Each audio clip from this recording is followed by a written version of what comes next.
album is called Vices and Virtues, and that title came after all the lyrics had been written, actually. Lyrically and musically, it differs from song to song. There's times where, you have something personal that has happened to you that you really want to get off your chest. There's, other times where you sometimes you want to be straightforward about that, other times you want to mask it with a story or something.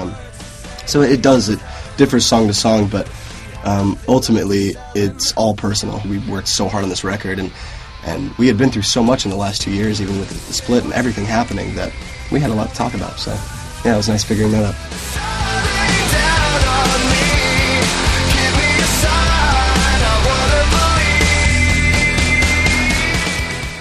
We definitely gave ourselves a little more creative control, just because, when you work with 4 people, you kind of have to, everybody wants their opinion heard, and so you argue a lot more with 4 cooks in the kitchen. So this time around, Spencer and I, we had been on the same page of where we saw the album going. So in that sense, there wasn't really any arguing, and that kind of helped.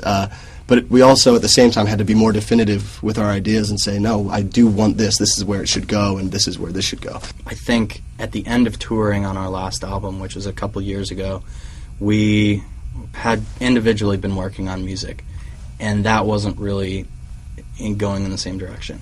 And we also knew, you're best friends and you live with these people, so you can tell, that there's like some tension there. And I think what wasn't sure was whether we were going to stay as Panic, if we were going to do something, if it was going to be just a side project. And then after we kind of got off tour and it came time to record, we talked about it, and it just seemed like what needed to happen for our personal relationships too. Now we're able to actually talk with those guys and not have the music stuff there to create tension.